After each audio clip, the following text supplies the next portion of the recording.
ओम सहजात्म स्वरूप परम गुरु शुद्ध चैतन्य स्वामी ने नमः।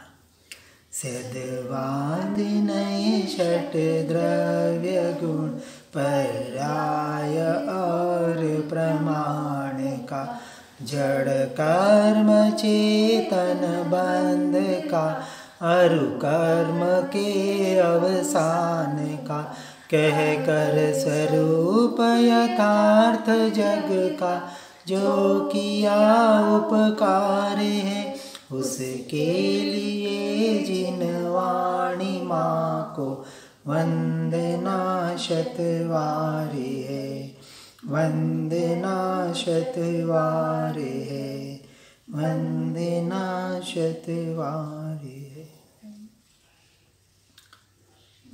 कमल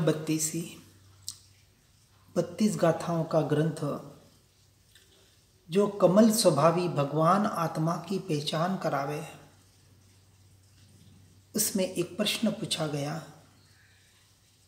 इन कर्म आदि पर्यायों के गलने का, विलय होने का या क्षय होने का क्या उपाय है?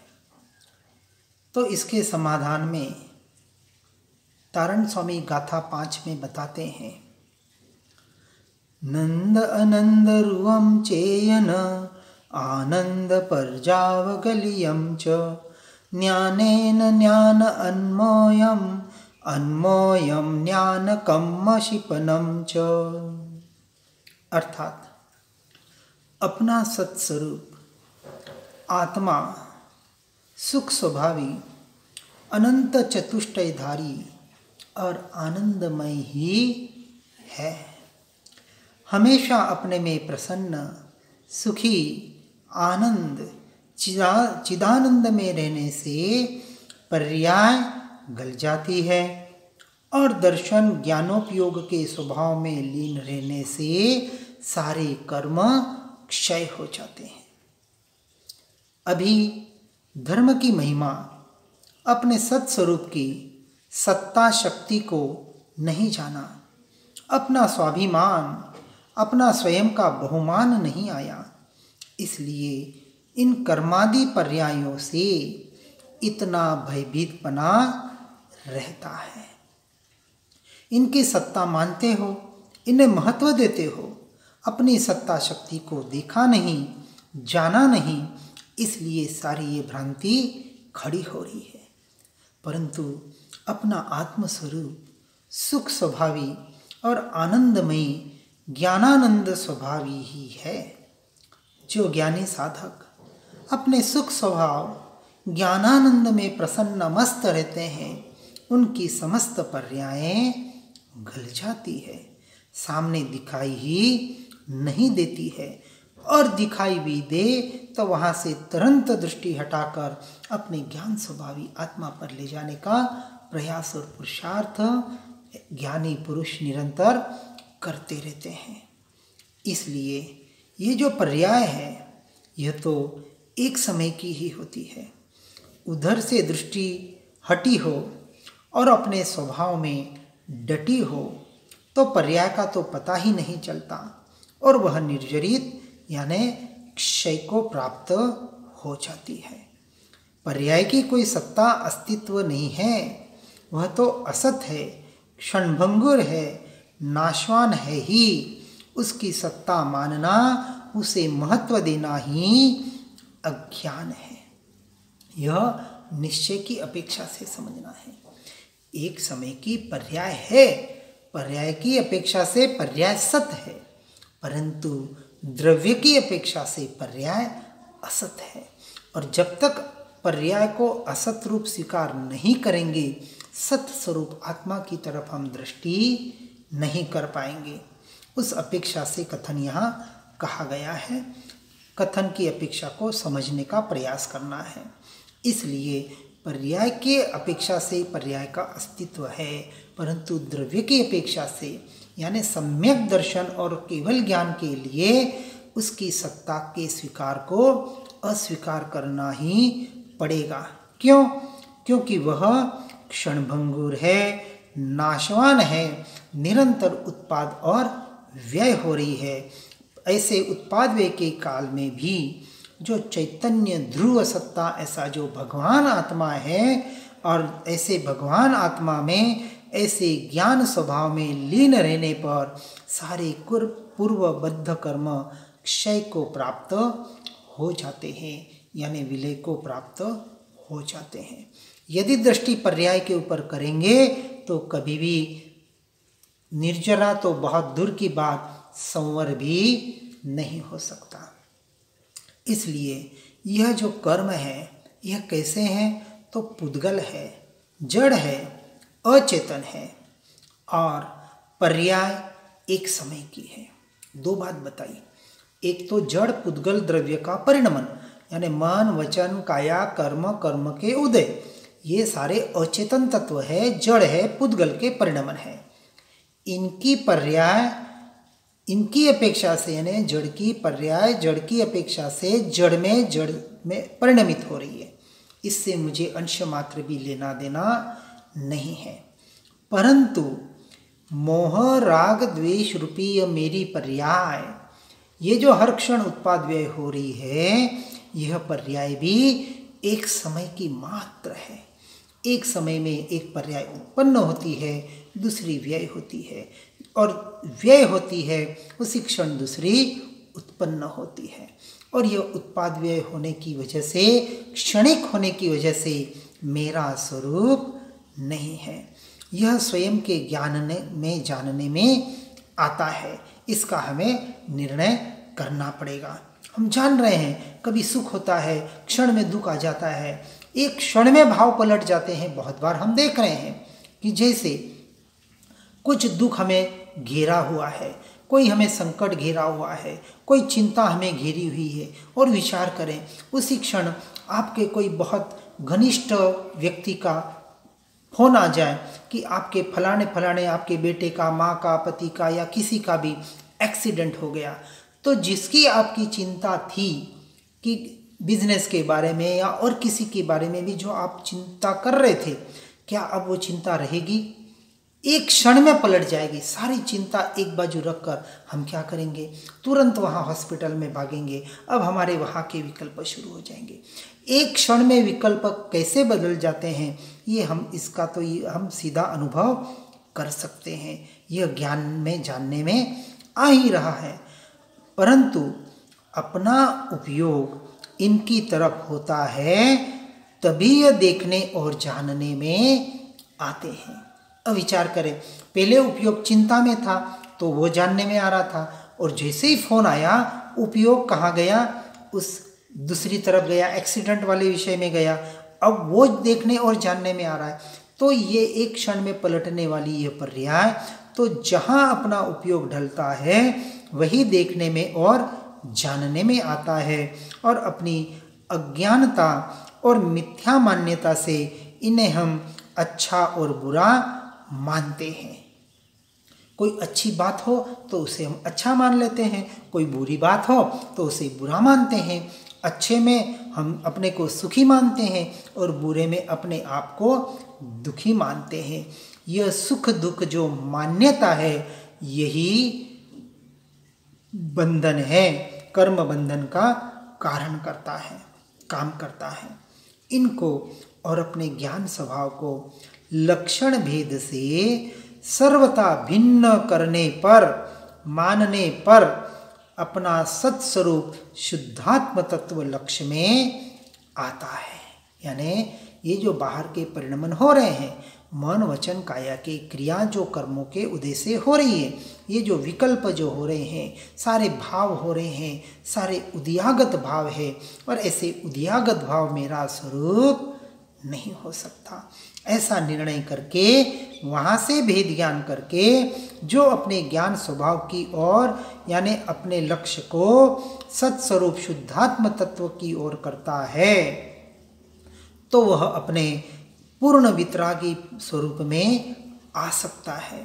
इसलिए जो आत्मा पूर्ण वितरागी होता है वही अरहंत सर्वज्ञ परमात्मा हो सकता है।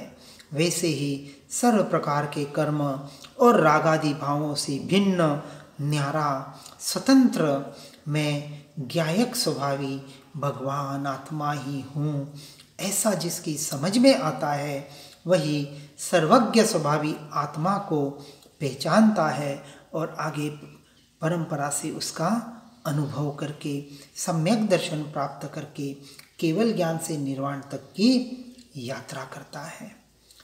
अब कहते हैं कि जैसे कर्म मेरा स्वरूप नहीं है, पाप भाव पाप कर्म जैसे आत्मा से भिन्न है, वैसे ही पुण्य भाव और पुण्य कर्म, ये पुण्य क्रियाएं भी, मन वचन काया की क्रिया, दया दान पूजा पाठ ध्यान सामायिक प्रतिक्रमण, ये जो व्यवहार से हम करते हैं, जो मन वचन काया से हो रही है, यह भी आत्मा से यानी मुझ से संपूर्णतः भिन्न ही है, न्यारी ही है।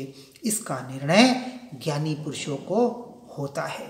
शुभ क्रिया होती है, शुभ क्रिया नहीं छूट रही है। सबसे पहले तो अशुभ क्रिया छूटती है, संसार छूटता है, और फिर शुभ क्रिया भी छूटते छूटते शुद्ध क्रिया में, शुद्ध भाव में एकत्व करने का प्रयास और पुरुषार्थ ज्ञानी पुरुष निरंतर करते हैं। ज्ञायक स्वभावी भगवान आत्मा इन्हें देखता और जानता है, पर कुछ करता नहीं है। शुद्धात्म स्वरूप में इन परद्रव्य और परभावों का प्रवेश ही नहीं है, तथा स्वानुभूति में इनका पता ही नहीं रहता। सीधी सी बात है, जब उपयोग अंतर में यानी स्व समय में होता है तो सहज ही पर समय से यानी पर द्रव्य और पर भावों से उपयोग हट ही जाता है। अब मुझे कर्म निकालने हैं, राग द्वेष को कम करने हैं, मोह माया को छोड़ना है, मन को जीतना है, स्थिर करना है, ये जो सारी पुद्गल की क्रियाएं, जो पुद्गल लक्षी क्रियाएं थी, सब कुछ इस एक आत्मा के स्वभाव की ओर पर्याय को ढालने से सब कुछ विलय को प्राप्त हो जाती है। इनका शुद्धात्मा में कहीं भी प्रवेश नहीं होता है। ऐसी अंतर्दृष्टि होना, ऐसे वस्तु स्वरूप को जानना, यही सच्चा सम्यक दर्शन है। और ऐसे सम्यक दर्शन के द्वारा जब उपयोग अपने ज्ञान स्वभाव की ओर जाता है और ज्ञान स्वभाव के द्वारा ज्ञायक भाव की ओर ढलता है, ऐसी जो ज्ञान की क्रिया है जिसे हम सम्यक ज्ञान कहते हैं, और ऐसे सम्यक दर्शन ज्ञान की एकत्व को चैतन्य कहा जाता है। और ऐसा चैतन्य स्वभावी भगवान आत्मा जब अपने ज्ञायक स्वभाव में, अपने पारंपरिणामिक भाव में, अपने स्वरूप में लीन होता है, कितने समय के लिए? अनंत समय के लिए लीन होता है। तब एक समय में सम्यक चारित्र प्रकट होता है और यह आत्मलीनता बढ़ते बढ़ते चारित्र की दशा को बढ़ाती है। इसलिए कर्म आदि अशुद्ध पर्याय और ज्ञानी के ज्ञान में ज्ञेय ज्ञायक जो संबंध है वहाँ कर्तापना है ही नहीं, उसे उन्होंने अपना मानना छोड़ दिया है। इसलिए ज्ञान में रागादि के प्रति तीव्र अनादर भाव जागता है। यही ज्ञान और राग के मध्य भेद ज्ञान होने का लक्षण कहा जाता है। जितने भी पर्यायी विकल्प उठते हैं सब दुख ही दुख रूप है, ऐसा ज्ञान जानता और मानता है। बाहर जो भी मन में विकल्प उठ रहे हैं, चाहे अशुभ हो, चाहे शुभ हो और चाहे शुद्ध भी हो, जब शुद्ध विकल्प भी मेरा स्वरूप नहीं है तो ये शुभाशुभ विकल्प मेरा स्वरूप कैसे हो सकता है? ऐसे भेद ज्ञान के द्वारा यह निरंतर ज्ञानी पुरुष अपने ज्ञान स्वभाव में स्थिर होने का प्रयास और पुरुषार्थ करते हैं और यही संवर और निर्जरा के कारण बनते हैं।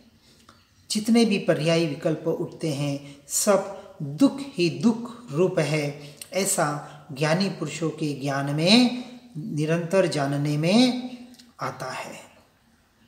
इसलिए कहा निज स्वभाव मेरा स्वभाव ज्ञान मात्र है। मैं ज्ञान मात्र भगवान आत्मा हूँ, यानी आत्मा को ज्ञान और ज्ञान ही आत्मा इस अपेक्षा से भी कहा जाता है।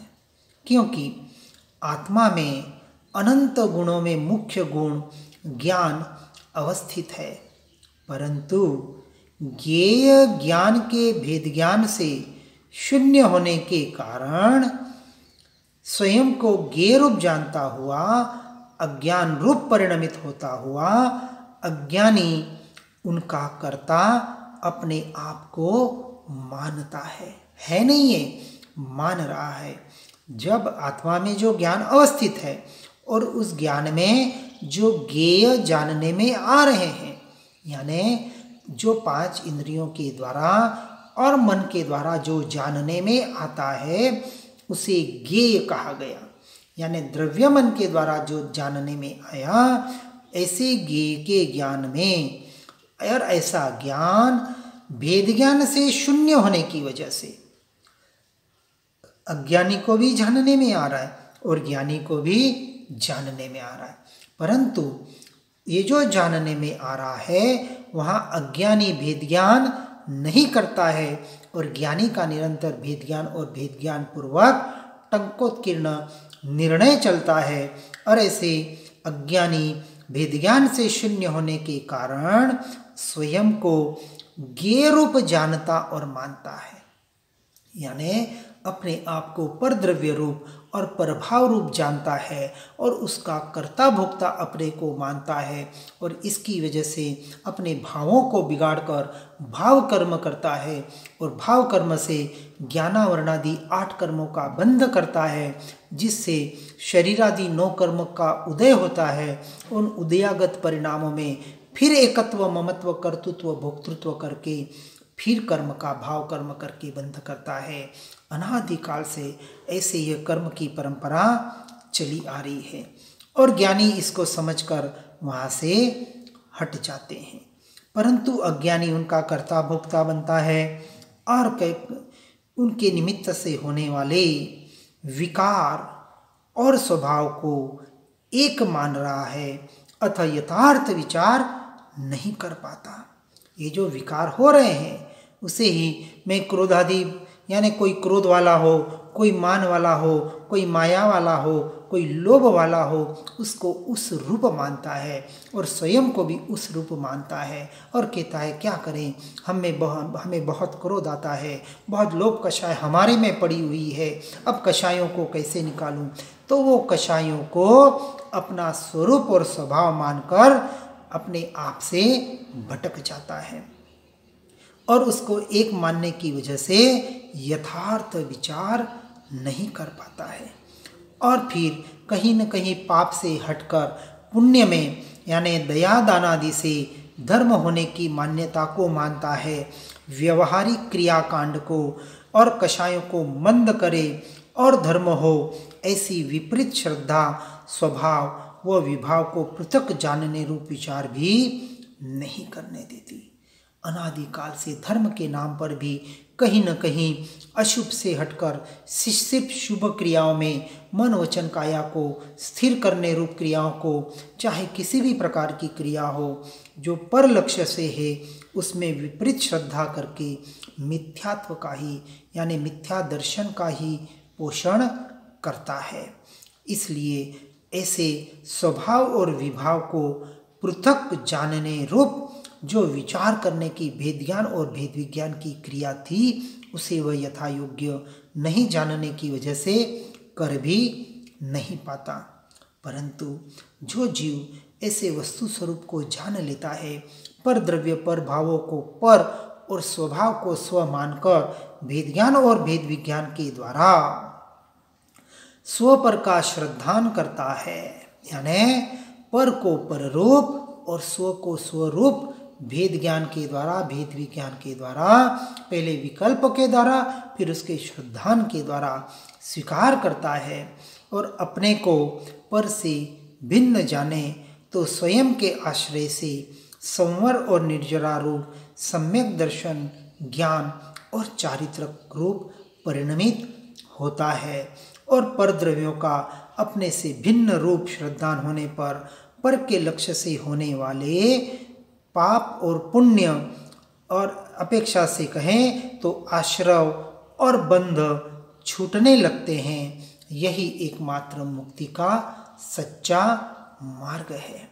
इसलिए आश्रव, संवर, निर्जरा, बंध, मोक्ष, ये जो 7 कहें या 9 तत्व कहें, इनको सही तरीके से समझकर वहाँ से छूटने का हर जीव प्रयास और पुरुषार्थ करे। इसी भावना के साथ ओम नमः सिद्धम। जिन वाणी के ज्ञान से हो सम्यक श्रद्धा, हो चारित्र महान, पाऊं पद निर्वाण। जिन वाणी के ज्ञान से सूझे लोकालोक, सो वाणी मस्तक नमो सदा देत हूँ धो।